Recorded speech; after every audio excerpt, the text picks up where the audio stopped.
De una manera especial el Señor ensanche nuestro corazón en esta mañana. Tenemos una promesa muy hermosa de parte de Dios. Te haré entender y te enseñaré el camino que debes seguir. Sobre ti mis ojos fijaré. Y es un regalo maravilloso, que Dios es el que nos da la gracia y va ensanchando nuestro corazón para que podamos entender las cosas de su corazón, las cosas que son su voluntad, que son su propósito, y que podamos entender que no solamente venimos para que nos sea dada una enseñanza, sino que Dios a través de su palabra va dejando huellas de su amor en nuestros corazones y nos va marcando cada día más con la realidad de ese amor eterno, como le dijo a Jeremías: con amor eterno te he amado, por lo tanto prolongué sobre ti mi misericordia.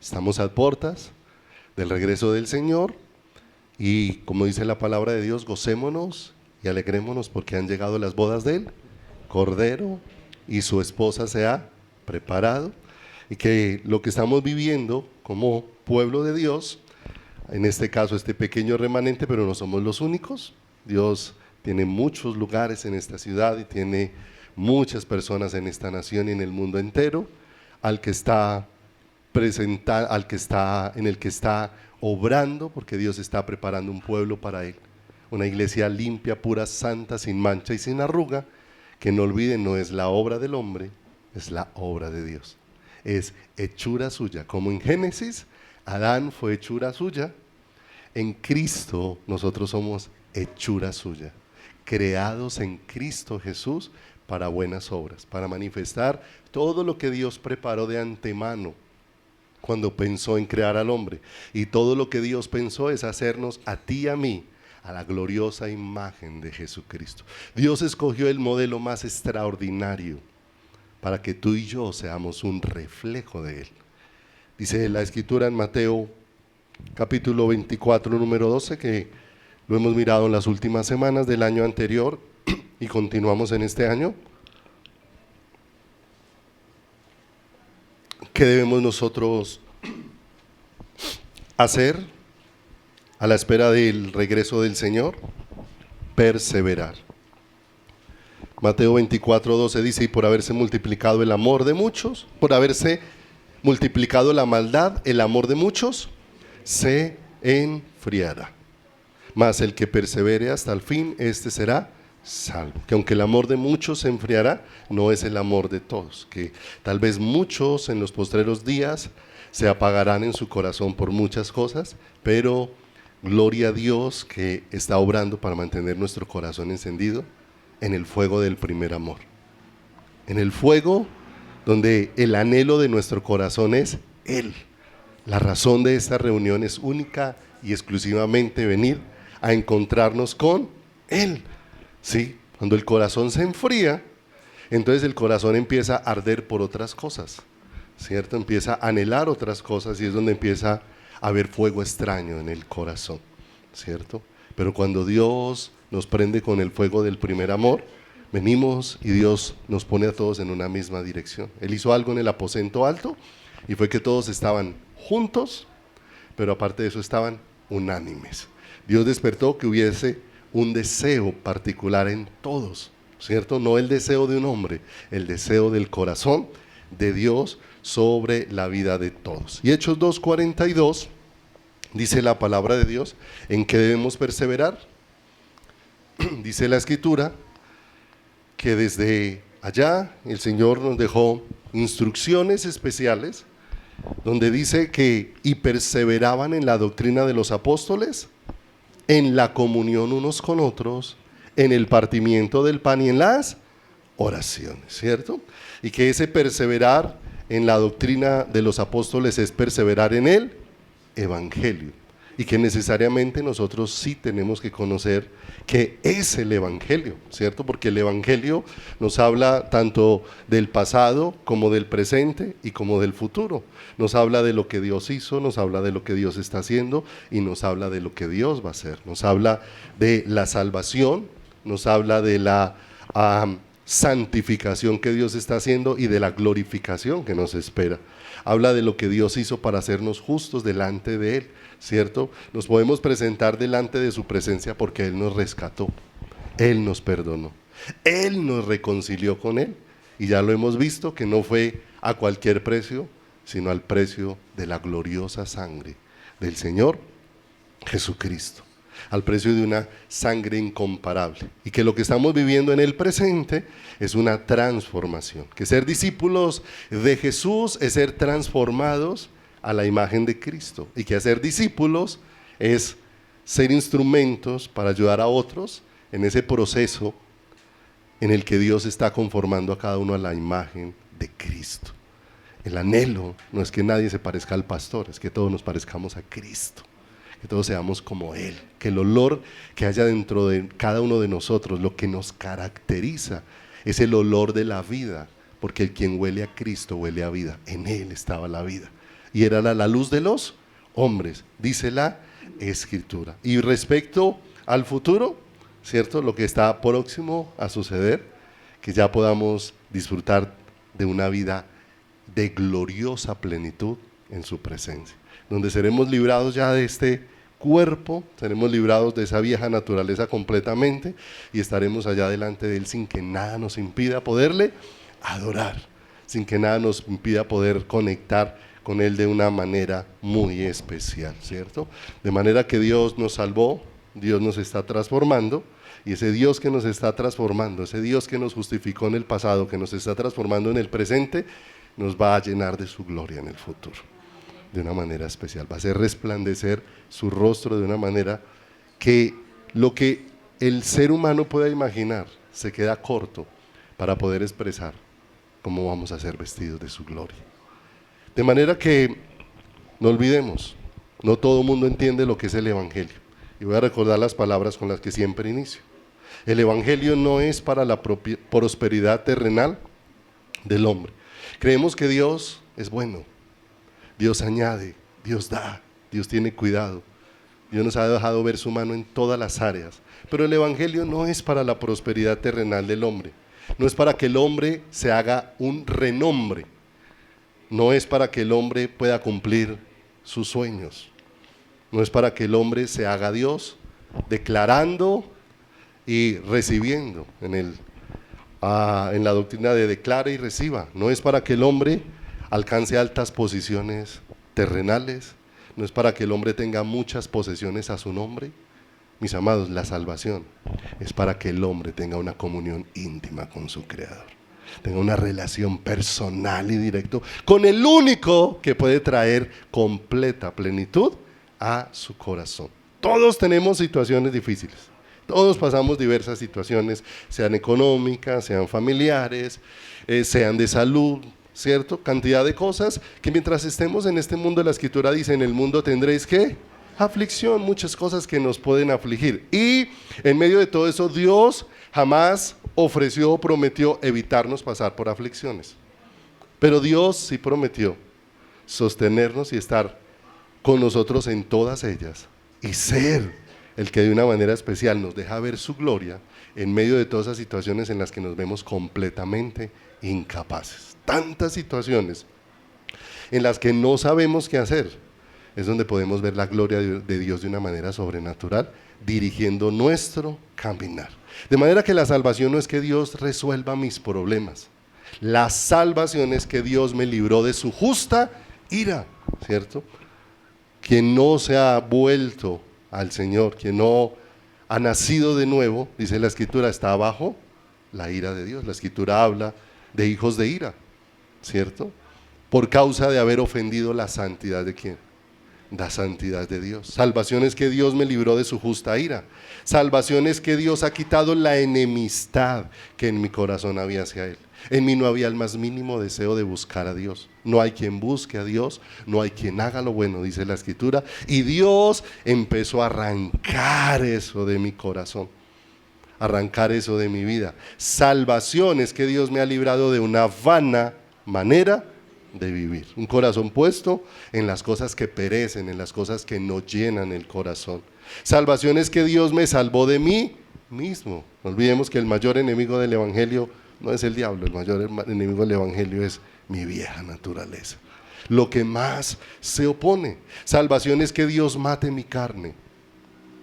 Es que mi vieja naturaleza, que no puede hacer ni quiere hacer la voluntad de Dios, reciba muerte, pero solamente con el poder de Dios. Nosotros no podemos ejercer control sobre la vieja naturaleza por nuestros propios medios. Lo intentamos, pero siempre caeremos vencidos si no es Dios y su poder el que obran de una manera en esto.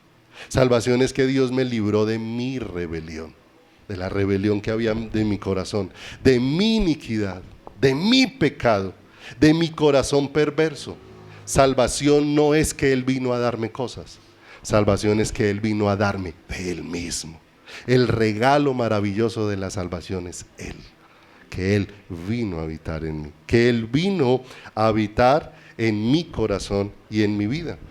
Y en ese plan maravilloso, ahora que comenzamos un año nuevo, en todos los propósitos de Dios, para Dios el tiempo no cuenta, el tiempo cuenta para nosotros, ¿cierto?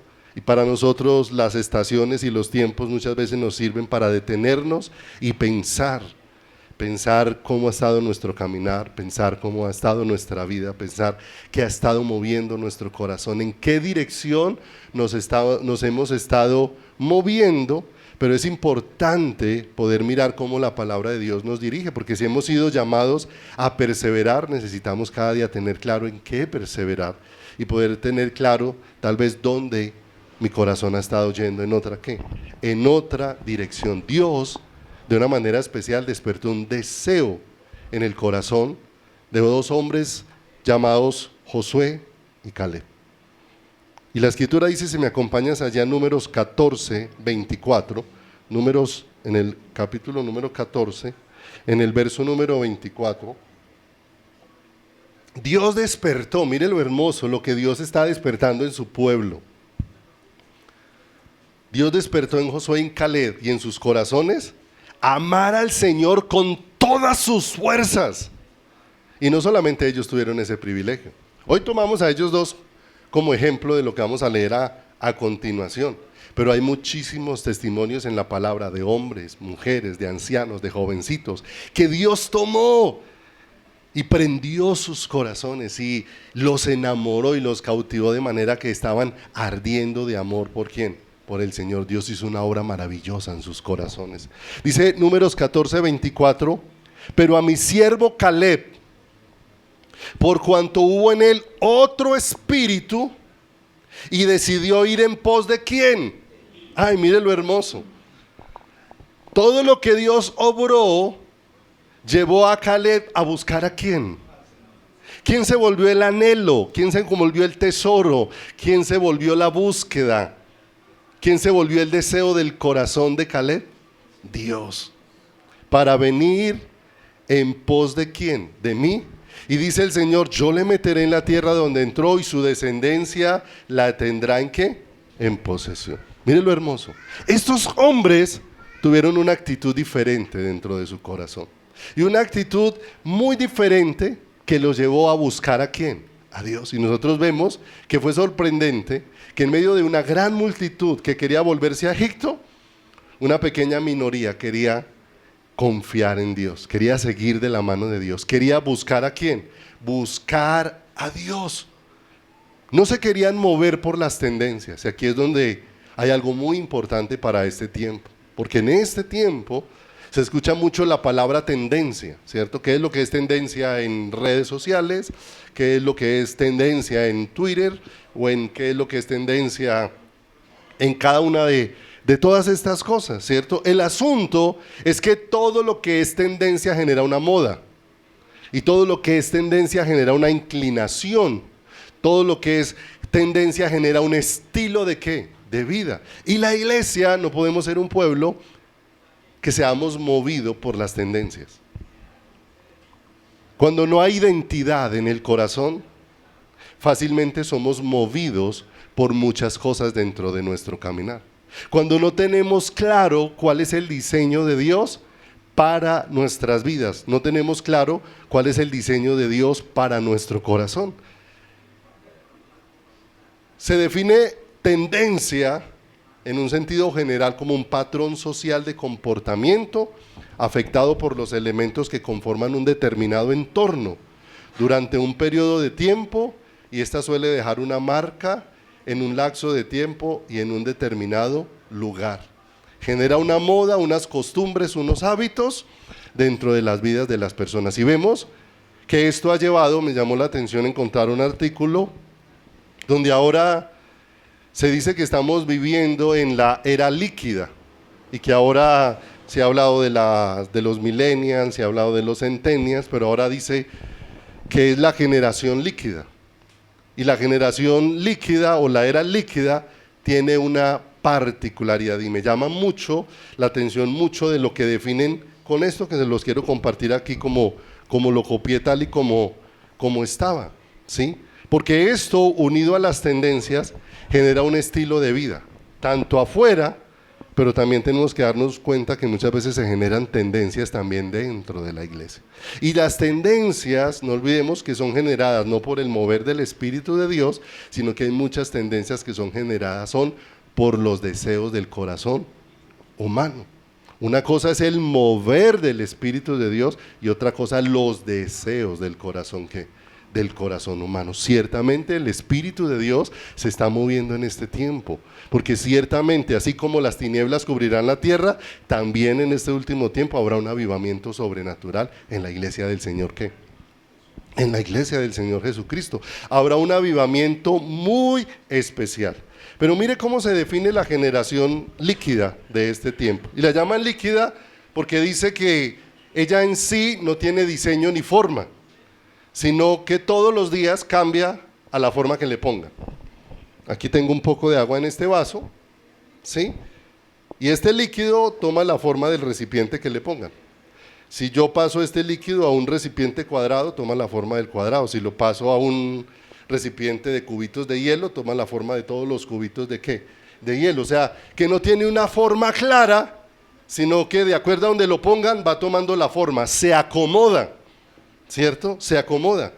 Y se dice que esa generación líquida se caracteriza por tener conexiones efímeras y superficiales. Sus relaciones son superficiales, ¿cierto? No tienen raíces, ya que las relaciones se establecen y se desvanecen rápidamente, ¿cierto? Usted ve hoy cómo las relaciones son de frágiles, ¿sí? Las amistades y las relaciones amorosas son más frágiles y cambiantes, lo que dificulta la construcción de lazos duraderos y significativos. Además, la generación líquida se caracteriza por la búsqueda constante de la novedad, o sea, ¿qué aparece nuevo? Entonces usted se da cuenta que hoy en día se está mirando es qué hay nuevo para probar, para ensayar, para mirar, a dónde corre la gente, ¿sí o no? Por eso hoy en día aún la gente del comercio está loca, que sacó nuevo, porque lo que sacó ayer ya no le interesa a la gente. Entonces ya ese negocio, mientras fue novedad, llamó la atención, pasó la novedad y hay que tener otra, porque no hay, siempre se está buscando algo nuevo, porque cada vez hay una generación más lejos de Dios, que está buscando más en las cosas naturales que le llena, pero nada le llena. Prueba, ensaya de todo y nada le llena. Y tiene una característica, no se apega a ningún diseño establecido. Y si hay algo a lo que la iglesia nos tenemos que apegar, es al diseño de Dios.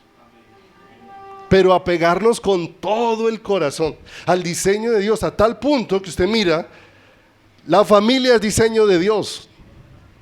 El matrimonio es diseño de Dios, reflejan a Dios, hacen parte de lo que está en el corazón de Dios. Pero si usted mira afuera, ya en esa generación líquida el diseño de familia ¿qué? Se pierde, ¿sí o no? Hoy hay familias supremamente extrañas, ¿cierto?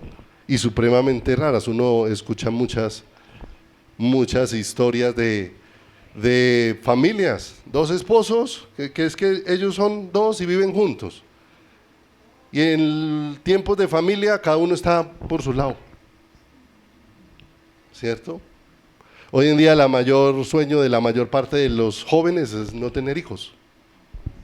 ¿cierto? Bueno, una cantidad de cosas, porque no queremos el diseño de Dios, o sea, queremos otra cantidad de cosas, que pruebo allí, que pruebo allá, que llena mi corazón, que llena mi vida, ¿cierto? Y además que hay una constante exposición de manera permanente a la tecnología. Y la tecnología se convierte en un explotador del ser, ¿qué? En un explotador del ser humano. No olvide que usted va manifestando algún gusto en alguna red social y la red social se encarga de alimentarle ese gusto, el que sea, bueno, regular o malo. ¿Sí o no? Si usted puso ahí vestidos de novia, inmediatamente cada vez que lo abra le salen vestidos de novia por todas, ¿qué? Por todas partes, ¿cierto? Porque la tecnología tiene un propósito. Aunque a nosotros creemos que nos facilita la vida, los que están detrás de eso tienen un propósito, ¿cierto? Ayer veía un pequeño documental, ¿sí?, de cómo con un año de antelación empezaron a preparar a toda la gente, ¿sí?, para unas películas que se llamaban Los Juegos del Hambre, ¿sí?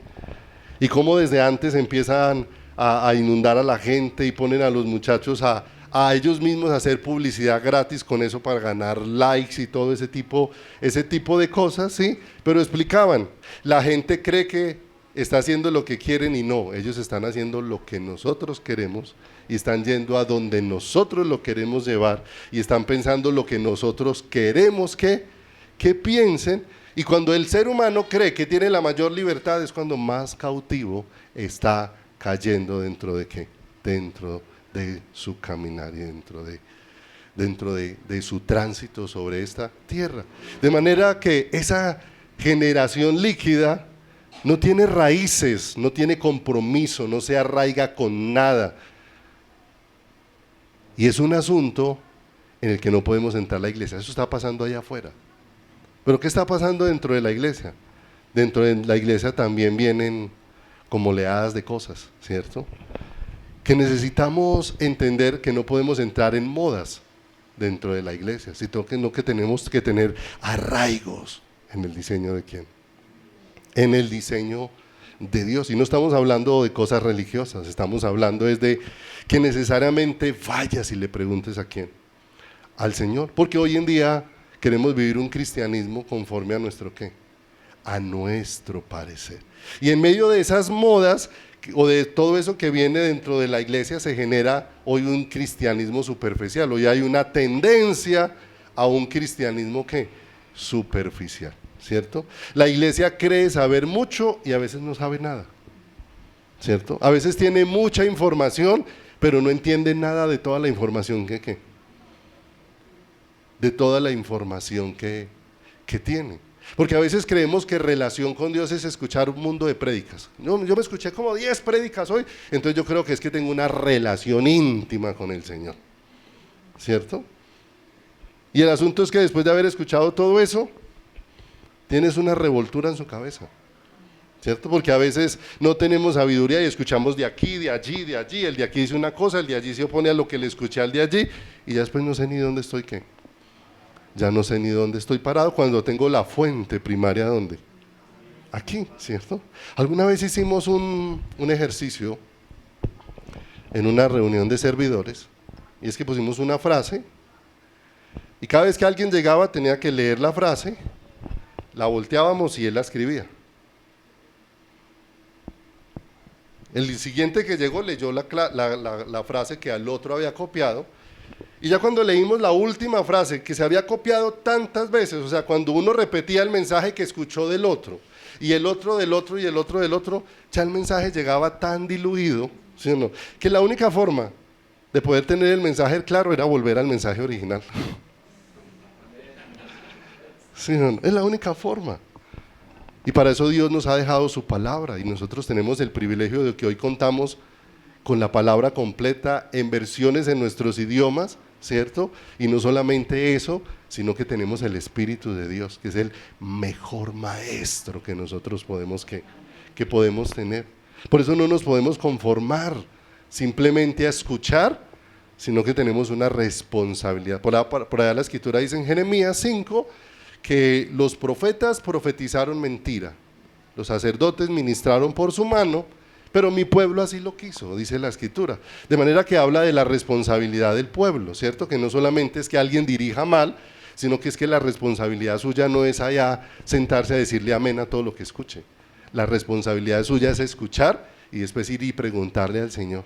Después ir y escudriñar en la palabra, después de ir y Señor, esto que he oído, Señor, necesito oírlo de tus labios, necesito que venga de tu corazón hacia mi corazón, para que cuando eso sucede, entonces yo no salgo a decir que esto lo dijo el pastor, sino salgo a repetir es lo que me dijo Dios, ¿cierto? Lo que me dijo Dios, porque me llamó hace poco, en un lugar hablaba con una persona que me decía, estoy tan decepcionado de las iglesias, tan decepcionado. Y yo, ¿y qué le pasó? Y dijo, no, el problema es que mi hijo se fue a Bogotá y cuando llegó a Bogotá se metió a servir en una iglesia y sirvió y sirvió. Y después, como de 15 años, se dio cuenta de que él quería ser era ingeniero y se salió de la iglesia y todos los días le echa la culpa a la iglesia de que él perdió su juventud y que no se preparó y no trabajó porque él se metió en una iglesia a servir, ¿sí? Entonces le decía yo al hermano, le decía yo, mira, eso pasa muchas veces en nuestro corazón cuando no oímos a Dios, no porque no hayamos ido a servir, sino que cuando yo no encuentro que la razón, por ejemplo, de reunirme no es cumplir una función, sino encontrarme con Dios, recibir dirección de Dios, que Dios sea el que me enseñe, que Dios sea el que llene mi corazón y mi alma. Entonces llega un momento donde hay cosas dentro de una iglesia cristiana que al principio son novedosas para nosotros. Tal vez veníamos de la misa y llegamos al culto cristiano y vemos muchas cosas diferentes y al principio es una novedad. Y no olvide que a nosotros todas las novedades nos inspiran y nos motivan. El asunto es cuando ya llevas un tiempo y no entendiste que no era venir a cambiar de forma de culto, sino venir a encontrarte con Dios. Si no te encuentras con Dios, cuando menos piense, hasta el culto te va a aburrir. Porque no le vas a encontrar gracia, no le vas a encontrar sentido. Porque se trata de encontrar a quién. Le decía yo, tal vez tu hijo se dedicó a servir, pero no a encontrarse con Dios. Porque cuando nos encontramos con Dios, jamás el tiempo es tiempo perdido. Jamás. Jamás el tiempo es perdido. Que muchas cosas hemos hecho equivocadas, más por nuestra dureza, que porque Dios se haya equivocado. Porque muchas veces no nos dejamos guiar por Dios, porque muchas veces quisimos hacer las cosas a nuestra manera. ¿Cuántas veces uno como pastor ha dañado corazones?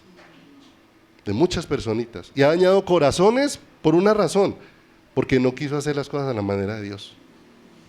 Las quiso hacer a su propia manera. Muchas veces creímos ser más sabios que Dios y lo que hicimos fue hacer mucho daño en nuestro caminar. Por eso necesitamos ajustarnos al diseño de ¿quién? Al diseño de Dios.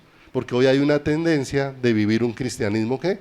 Superficial. Y superficial es sin compromiso, sin entrega, sin renuncia, sin cruz, sin una vida de oración, ¿cierto? Sin una vida de oración. Ya hoy en día los momentos íntimos de muchos se han desaparecido porque ya hoy nos hemos acostumbrado, sí, yo oro en la buseta. Es que, claro, ¿tú puedes tener intimidad con Dios en cualquier lugar? Sí, claro. Pero aparte de que puedes tener comunión con Dios en cualquier lugar, mi amado, tú necesitas separar momentos íntimos con Dios.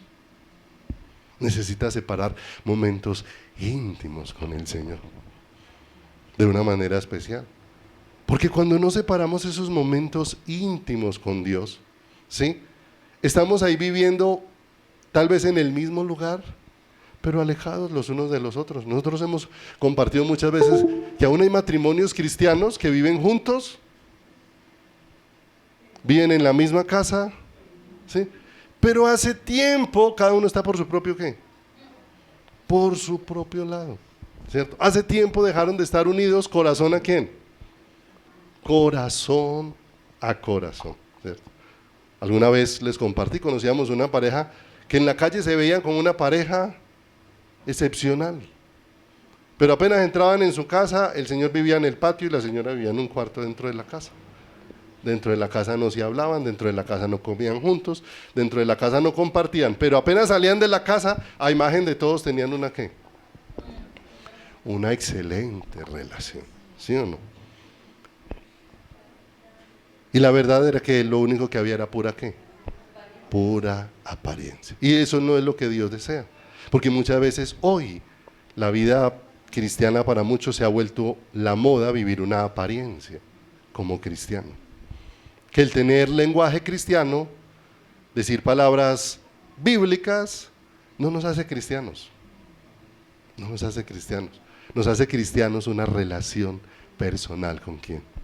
Una relación personal con el Señor. Hoy hay un cristianismo muy superficial y la tendencia es que hoy muchas de las cosas que la Biblia llama pecado, la iglesia ya le parece que no son pecado. Porque se volvió como lo define el hombre. Y el problema del hombre es que el hombre a lo malo lo llama bueno y a lo bueno lo llama ¿qué? A lo bueno lo llama malo, ¿cierto? Engañoso y perverso, más que todas las cosas, es el corazón ¿de quién? ¿Sí o no? Lo que pasa es que a nosotros nos cuesta aceptar mucho ese diagnóstico de quién. Ese diagnóstico de Dios, porque nosotros hacemos 2 o 3 cosas buenas, 2 o 3 buenas acciones que ni siquiera se originaron en nosotros, sino que toda buena dádiva y todo don perfecto desciende ¿de quién? De Dios, y ya nos creemos buenos simplemente porque hicimos algunas acciones ¿qué? Algunas acciones buenas. Las acciones buenas no hacen a las personas buenas, ¿cierto? Hay cantidad, ¿sí o no? Hay cantidad de gente que trabaja en eso del microtráfico, ¿sí? Pero como para sentirse bien, en diciembre compran muchos mercados para regalarle a la gente pobre. Todo el año sembraron mal y quieren compensar con unos mercados la destrucción que han hecho en la vida de muchas ¿qué? De muchas almas, ¿cierto? Hoy hay un cristianismo de acuerdo a nuestro parecer y no de acuerdo a la palabra de quién, a la palabra de Dios, ¿cierto? Entonces hoy yo soy el que decido qué hago, no el que le consulto a Dios qué es lo que quiere, ¿cierto? Cuando no me gusta algo, entonces me paro de este lugar y digo, yo no vuelvo aquí. Venga, y usted no tiene un Señor sobre su vida, ¿por qué no le pregunta a Dios dónde lo quiere tener? ¿Cierto? ¿Dónde lo quiere tener? Si Dios lo puso, que Dios lo mueva, pero que sea ¿quién? Que sea Dios. Porque a veces lo que lo ha movido no es Dios, sino la inmadurez de su corazón. Porque hay áreas donde no ha querido ser tratado y entonces prefirió irse para otro lugar, y cuando llegó allá, ¿cierto? Alguien decía, muchas veces uno se va huyendo de una ciudad por el invierno y llegó a otra donde está en invierno.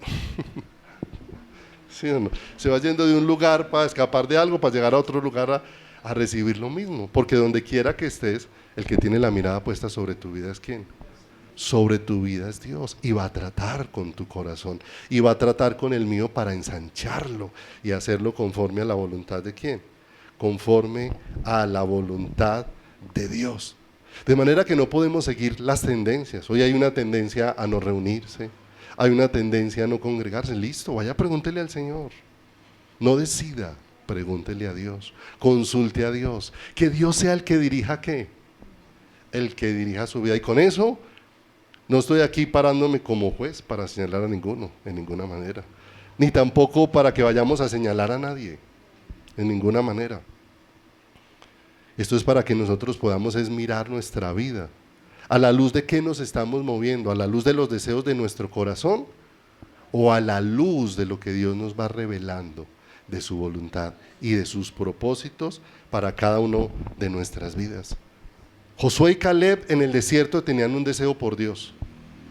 Su anhelo era ir en pos de Dios, y cuando entraron a la tierra prometida, a los 40 años en el desierto, permanecieron con el deseo de ir en pos de ¿quién?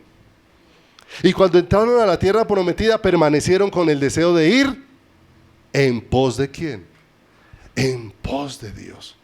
Porque yo no puedo ir en pos de los deseos de mi corazón. No puedo ir en pos. Los deseos de mi corazón me alejan de Dios.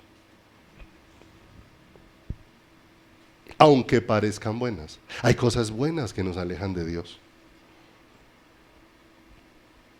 Un deseo del corazón de David lo alejó de Dios. Cuando David desde aquella terraza deseó a aquella mujer que se estaba ya bañando en la otra casa, a Betsabé. Ese deseo de su corazón lo alejó ¿de quién? Lo alejó de Dios. Pero tan hermoso que Dios utilizó a Natán para volverlo a acercar a él de una manera especial. Porque nosotros nos acostumbramos aún a vivir en un ambiente, pero en una relación con Dios. David jamás dejó de asistir al templo, aunque su relación estaba rota con Dios. Y puede ser que nosotros no dejemos de asistir a un lugar de congregación y tengamos una relación rota ¿con quién? Con el Señor, pero no dejamos de asistir. Y ahí es donde Dios está obrando de una manera especial para que haya una determinación en nuestro ¿qué? En nuestro corazón y en nuestra vida. Miqueas en el capítulo número 4, versículo número 5. Miqueas capítulo 4, verso número 5. En el desierto el corazón de Caleb ardía por Dios. En la tierra prometida ardía por Dios. Hasta el final su corazón ardía por Dios. Que Dios nos dé esa gracia de que nuestro corazón no deje de arder ¿por quién? Por Él. No deje de tener un anhelo por Él. Y mire lo hermoso. Miqueas capítulo 4 verso 5 dice: aunque todos los pueblos anden cada uno en el nombre de su Dios, nosotros con todo andaremos en el nombre de Jehová nuestro Dios eternamente. ¿Y para qué? Y para siempre. Esa debe ser una determinación en el corazón. Pero como no es algo que produce la fuerza humana, es algo por lo que necesitamos ir a los brazos ¿de quién? A los brazos del Señor, a la presencia de Dios, y más en los tiempos en los que estamos viviendo, mis amados, porque lo que debe mover nuestro corazón es la voluntad de Dios y no la voluntad de los que están a nuestro ¿a quién? A nuestro alrededor. Vivimos tiempos, mis amados, como varón, si la esposita no quiere buscar de Dios, hay que amarla, hay que orar por ella, pero usted no puede aflojar en buscar a Dios. Tiene que buscar a Dios con todo. Esa damita que el esposo no quiere buscar de Dios, hay que orar por él, hay que amarlo, pero esa damita a buscar a Dios con todo el que. Padres, que los hijos no quieren buscar a Dios, hay que orar por ellos, hay que amarlos, pero como padres necesitamos buscar ¿a quién? Buscar a Dios. Que estamos rodeados de cantidad de gente que no quiere buscar a Dios, ¿cierto? Porque aquí vemos, ya hemos visto varias cosas durante varias semanas. Allá vimos en Apocalipsis los que estaban vivos y los que estaban muertos, la iglesia que estaba viva y la iglesia que estaba muerta. Vemos los que se van a enfriar y los que van a permanecer en el fuego del primer ¿qué? Pero ahora aquí el Señor nuevamente divide en dos: los que van a ir en pos de dioses ajenos, en el nombre de dioses, y los que van a ir en pos de ¿quién? Los que van a ir en pos de Dios. Vuelve el Señor y deja ver que hay dos, ¿cierto? Que si otros quieren decidir otro camino, está bien, pero mis amados, que podamos afirmarnos buscando al Señor para que la determinación de nuestro corazón sea seguir ¿a quién? Sea seguir al Señor. Daniel 1:8 nos recuerda algo de esto, porque la escritura dice que Daniel fue llevado cautivo a Babilonia, y dice la escritura en Daniel 1:8: y Daniel propuso en su corazón, ¿cierto? Entonces fíjese, nosotros podemos proponer ¿en quién? en nuestro corazón y venir a la presencia de Dios y rogar al Señor, Señor, enciende ese fuego, enciende ese anhelo, prende ese deseo. Déjame ver qué cosas me están alejando de quién, me están alejando de ti, ¿cierto? Porque Dios es real, pero tal vez nosotros nos vamos alejando de Dios tras muchas cosas, ¿cierto? Cuando estaba estudiando este tema, le decía, Señor, entonces hay cosas de mí que me han llevado a alejarme de ti. Porque hay momentos muy especiales que uno vive con el Señor. Y yo le decía, Señor, pero hay momentos donde extraño esos momentos.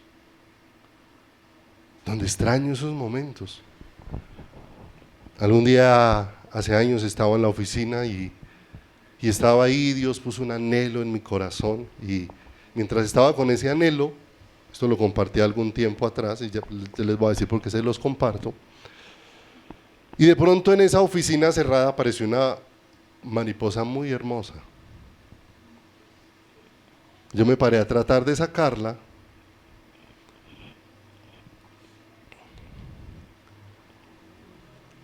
hasta que el Señor me dijo, es que me quiero acercar a ti. Y en la oficina me dijo, extiende tu mano. Y extendí la mano y el Señor trajo esa mariposa y me la puso aquí en el dedito. Y ahí la estaba mirando y mi corazón estaba ahí derretido delante del Señor y la miraba y se batía y tenía unos colores hermosísimos, ¿sí? Y yo empecé a sentir ahí mi corazón derritiéndose de amor. O sea, el Señor, en medio de un edificio donde no se ve nada, el Señor meter allá en ese lugar una mariposita. Y después la mariposita salió y se desapareció. Salí a buscarla en los otros salones y ya no la volví a ver. Y mientras miraba esto le decía, Señor, extraño muchas cosas, Señor, pero tal vez el problema es hacia dónde se está inclinando mi corazón. Y esta mañana, los domingos cuando me levanto temprano, le saco una perrita que tenemos al jardín. Y allá afuera, mientras estaba con la perrita que hiciera chichi, sí, me senté y escuché otra vez al Señor diciéndome, extiende tu mano. Y trajo otra vez una mariposita, como aquel día. Me la puso ahí.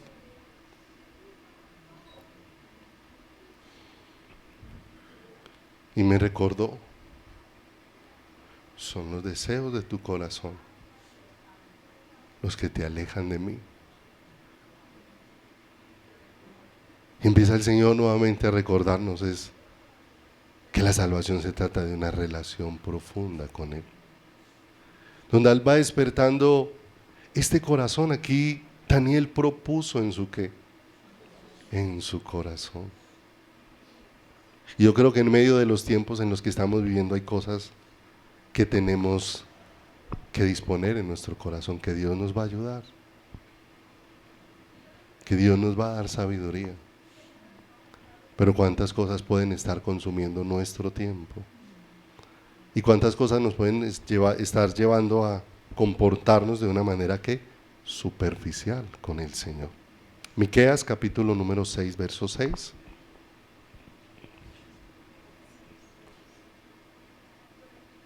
Miqueas capítulo número 6, versículo número 6.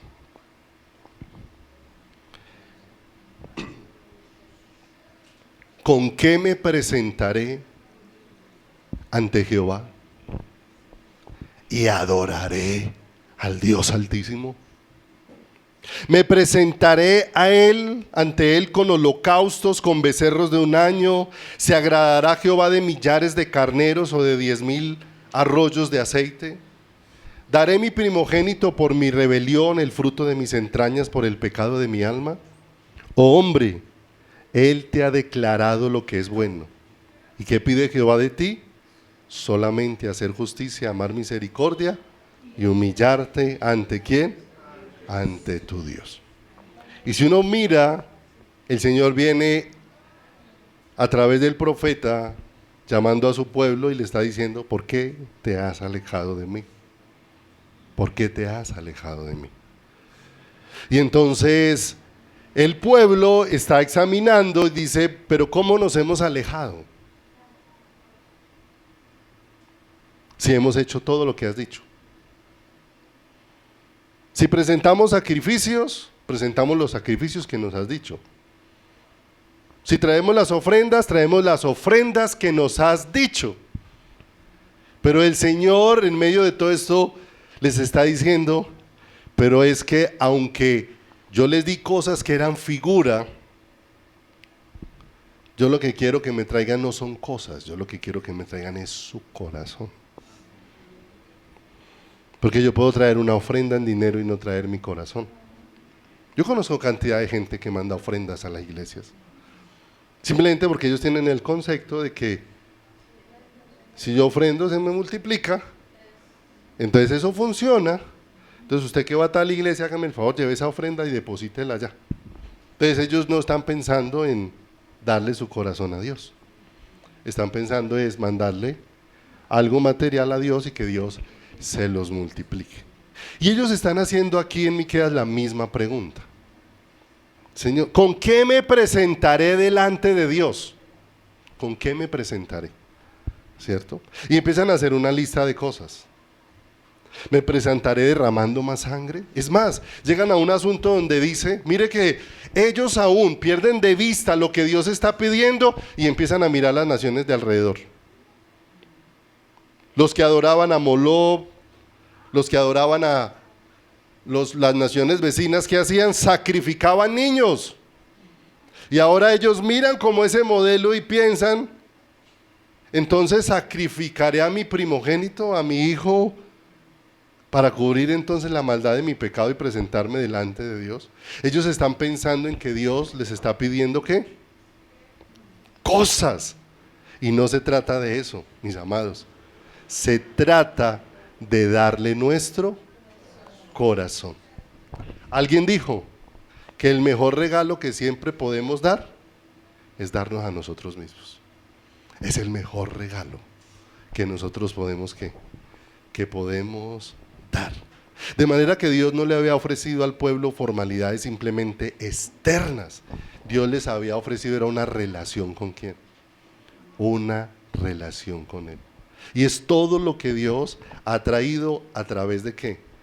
A través de todo lo que Él ha hecho. Nos ha traído a reconciliarnos con Él, a que tengamos una relación con Él. Entonces, ¿qué debemos hacer nosotros para presentarnos delante de Dios? ¿Con qué me presentaré delante de Dios? Dijeron entonces ellos. ¿Cierto? Vaya un momentico a Juan 6:25, por favor. Juan 6:25.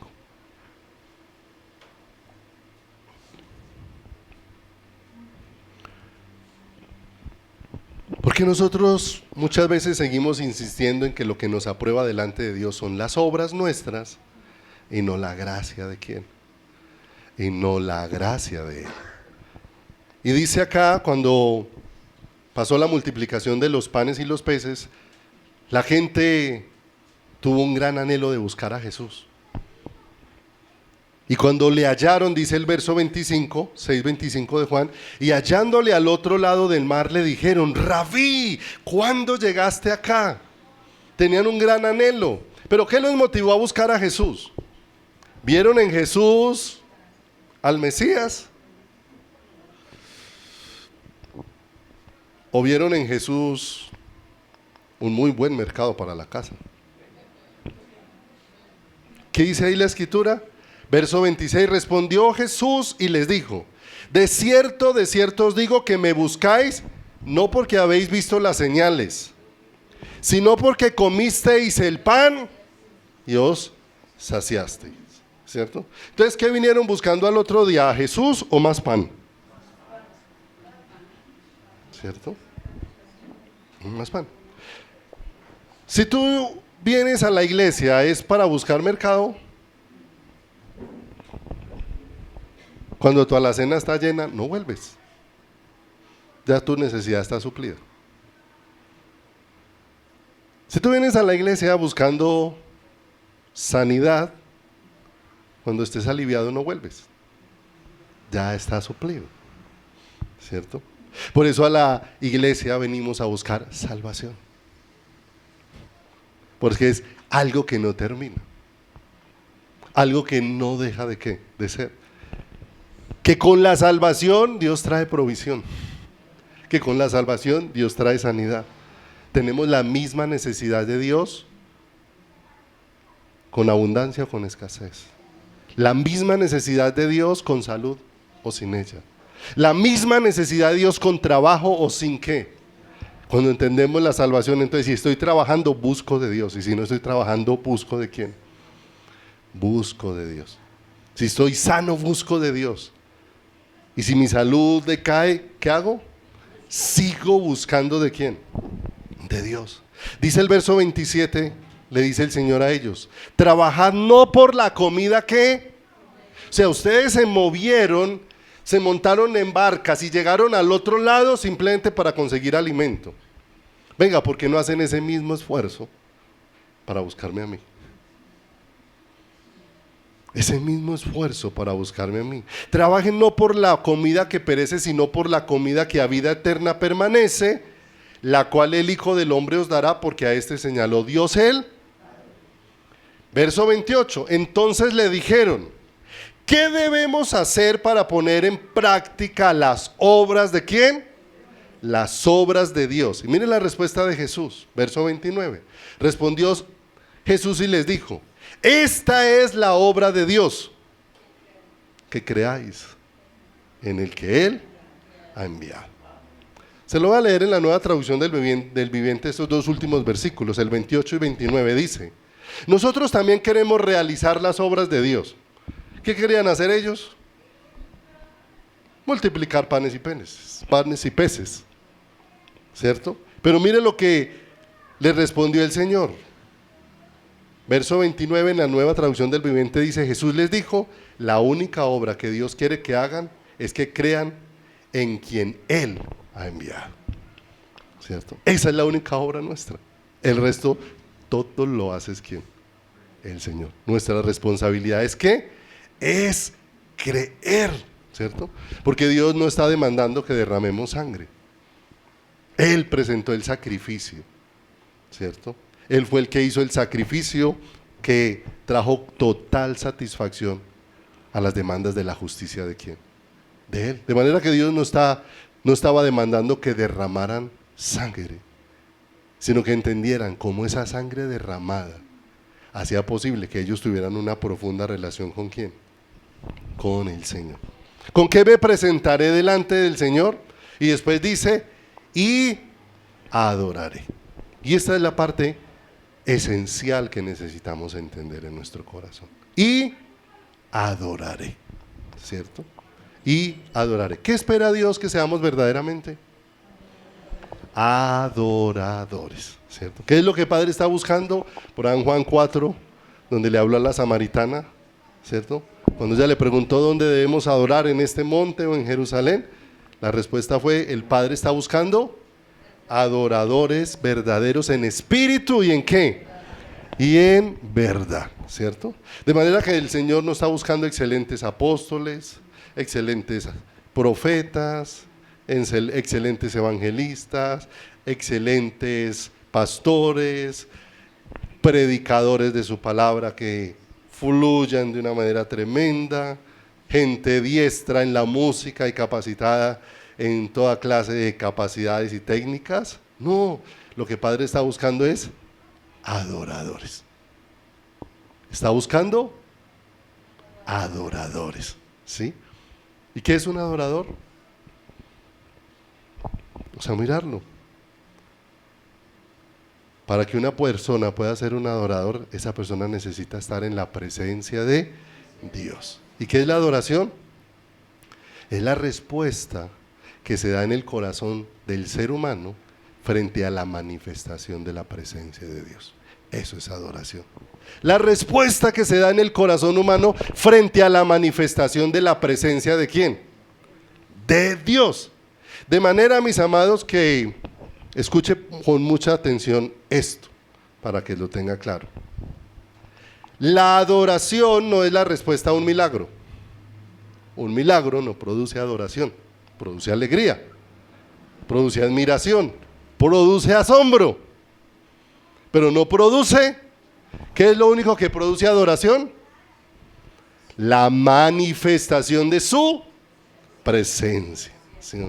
La adoración no es la respuesta a que haya abundante añadidura. Entonces, como hay mucha abundancia, entonces adoro. No, es más, donde menos adoramos es cuando más tenemos. La abundancia a veces nos vuelve simples, ¿son quién? ¿Cierto? Alguna vez escuché de un hombre que decía, cuando yo tenía un excelente trabajo y traía bultos de mercado a mi casa, jamás di gracias. Y el día que no tuve con qué comprar y estaba sentado a la mesa con un poquito de arroz y un huevo, me senté y di gracias. ¿Sí o no? En lo mucho no se acordó que Dios era el mismo que le proveyó ese huevito y ese arroz, o el mismo que le proveyó esos bultos. Pero cuando sintió el valor de quién era su proveedor, en el poquito. A veces en el mucho no tenemos gratitud sino soberbia. ¿Sí o no? A veces nos agrandamos cuando tenemos. De manera que la adoración no es la respuesta que hay abundante añadidura. La adoración no es la respuesta de mi corazón por la solución de un problema. O sea, porque se me solucionó un problema, yo no voy a adorar.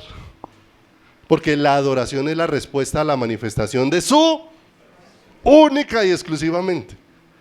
Se me solucionó el problema, claro, van a haber acción de gracias, va a haber alegría, va a haber gozo, ¿sí? Pero la adoración solamente lo produce la manifestación ¿de qué? De su presencia. La adoración no es la respuesta a que hay multitud de eventos cargados de muchos picos emocionales, ¿cierto? Hay cosas que nos mueven las emociones y podemos tener picos emocionales, ¿cierto? Nosotros podemos tener picos emocionales aún con las canciones cristianas, ¿cierto? Picos emocionales y no experiencias espirituales, que son otra cosa diferente. ¿Sí o no? Porque la canción me gusta tanto que me hace llorar la canción, pero no la presencia de Dios. Es la canción, la forma. Es que es más, mire, la música tiene una influencia. Y es más, yo he llegado a escuchar personas que no están cantando música cristiana y la forma en que cantan lo estremecen. ¿Sí, no? Pero es la música. Movió fibras de. Pero la adoración solamente la produce la presencia ¿de quién? La presencia de Dios. La adoración no es la respuesta a la actividad humana. La actividad humana no puede producir adoración. La adoración no es música. La adoración es la respuesta del corazón humano a la manifestación de su presencia. Éxodo 33:7. Vamos a terminar por hoy. Pero es importante que esto nos quede claro. Porque ¿qué es lo que tenemos que buscar? La manifestación de su presencia. ¿Y por qué es tan importante esto? Mis amados, Éxodo 33, verso 7. Vamos a leerlo allí.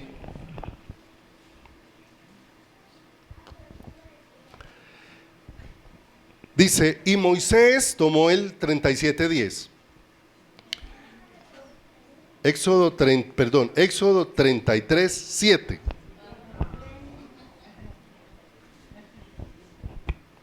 Éxodo 33:7. Y Moisés tomó el tabernáculo y lo levantó lejos, fuera del campamento, y lo llamó el tabernáculo de reunión. ¿Por qué se llamaba el tabernáculo de reunión? Ahí lo explica. Y cualquiera que buscaba a Jehová salía al tabernáculo de reunión que estaba fuera del campamento. O sea que el tabernáculo era el lugar de reunión ¿entre quién? Entre Dios y los hombres. Verso 8, y sucedía que cuando salía Moisés al tabernáculo, todo el pueblo se levantaba y cada cual estaba en pie a la puerta de su tienda. Y miraban en pos de Moisés hasta que él entraba en el tabernáculo. ¿A qué entraba Moisés al tabernáculo? A encontrarse con Dios.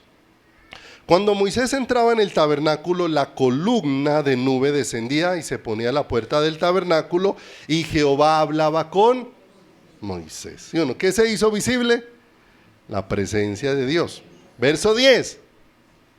Y viendo todo el pueblo la columna de nube que estaba a la puerta del tabernáculo, se levantaba cada uno a la puerta de su tienda y ¿qué producía adoración? ¿Sí o no?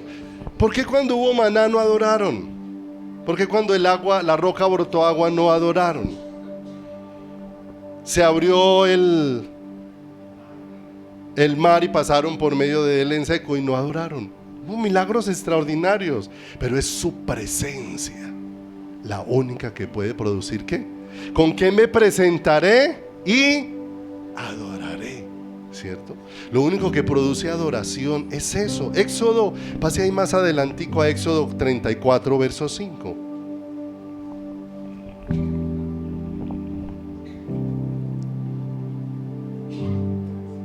Cuando Moisés clamó al Señor, muéstrame tu gloria. Y el Señor le dijo, voy a pasar y vas a estar allá escondido en la peña, verás mi espalda, mas no verás mi rostro. Y dice Éxodo 34, verso 5, y Jehová descendió en la nube y estuvo allí con él proclamando el nombre de Jehová.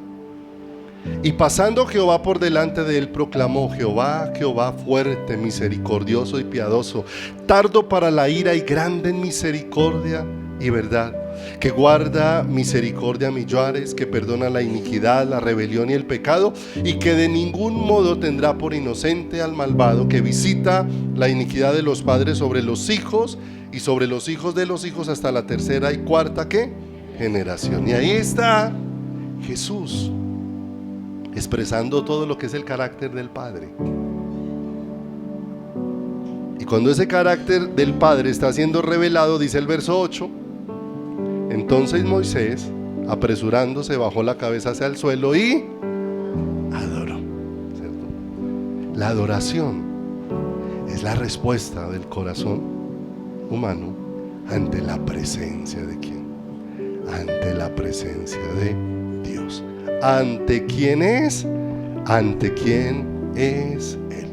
Pero es muy importante que esto se vaya haciendo claro para nuestro corazón, porque uno puede ser un adorador de las cosas que ha creado Dios, o puede ser un adorador del Dios que creó todas las cosas, y hay una gran diferencia entre los dos.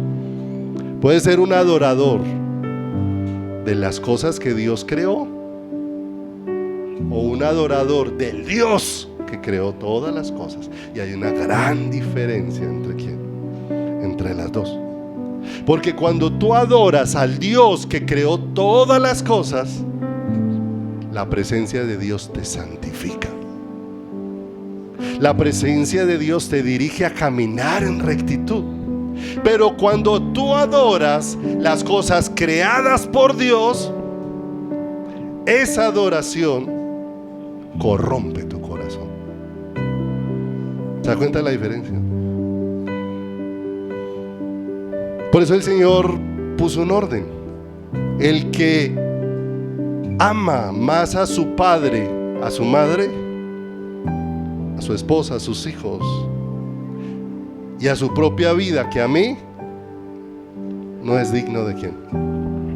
No es digno de mí, porque puso en el lugar de Dios a lo que no les corresponde. Y mire, fácilmente nosotros aún como cristianos podemos poner en el lugar de Dios a nuestros hijos, a nuestros cónyuges, a nuestros padres. Podemos cambiar el orden, ¿cierto? Y cuando se cambia el orden se degenera el corazón, porque eso me aleja de ¿quién? Me aleja de Dios, me aleja de su presencia y me corrompe. Y encuentro que cada vez mi corazón está más insatisfecho. Entre más pones el corazón en el hombre, más vacío está tu corazón. Porque el hombre no puede llenar el corazón de ¿quién? No le estoy diciendo que no ame a sus hijos, ojo. No le estoy diciendo que no ame a su esposa, ¿cierto? Lo que le estoy diciendo es que hay un orden establecido por Dios. ¿Cuándo va a haber verdadero amor para tus hijos? Cuando la fuente de tu corazón es Dios. ¿Cuándo va a haber verdadero amor para tu esposa y tu esposa? Cuando la fuente de tu corazón es ¿quién? Cuando la fuente de tu corazón es Dios. ¿Con qué me presentaré delante de Dios y adoraré? La única forma de adorar es verlo a Él. Por eso tiene que haber un ruego en nuestro corazón. Señor, danos ojos para ver más de ti, oídos para oírte, y corazón para amarte, y corazón para amarte. Porque cuando escasean esas tres cosas, somos muy torpes en nuestro caminar y erramos mucho. Pero lo más hermoso es que Dios, en su misericordia, nos deja ver cómo Él dio una salida. Y para librarnos de un corazón inclinado a lo creado, proveyó a su Hijo Jesucristo y la vida de su Hijo para cada uno de ¿quién? Para cada uno de nosotros. Sacarnos de esa inclinación costó la vida de Jesús. De manera que Jesús no es un regalo, es el regalo de Dios para nosotros, el regalo más extraordinario y más glorioso para nuestras vidas y nuestros corazones. De manera que Dios nos llamó para que nos presentemos delante de Él y contemplemos su presencia y le conozcamos. No vamos a dejar las tendencias, no vamos a dejar las modas, si no nos encontramos con su presencia. Porque las tendencias y las modas se convierten en aquello que estoy buscando para que llene mi corazón, porque no tiene plenitud. Pero cuando Dios llena tu corazón, entonces ya no depende de lo que pasa de aquí afuera. Se encontraron dos señoras y una le dijo a la otra: ¿usted cómo está de fea? ¿Sí o no? ¿Usted cómo está de fea? ¿Sí o no? Con el perdón de ustedes, pero las mujeres son las que más critican. ¿Sí o no? Yo creo que son más mironas las mujeres que los hombres. Y cuando le digo: ¿usted cómo está de fea? ¿Por qué no se pinta ese pelo?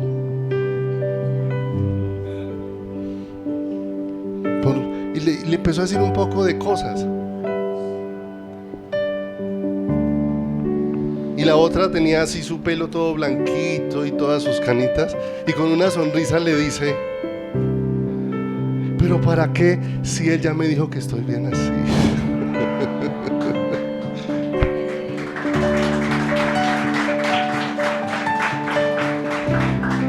¿Se da cuenta la diferencia? ¿Se da cuenta que es adoración? Cuando Él llena tu corazón. Vamos a darle gracias a Dios por esta mañana.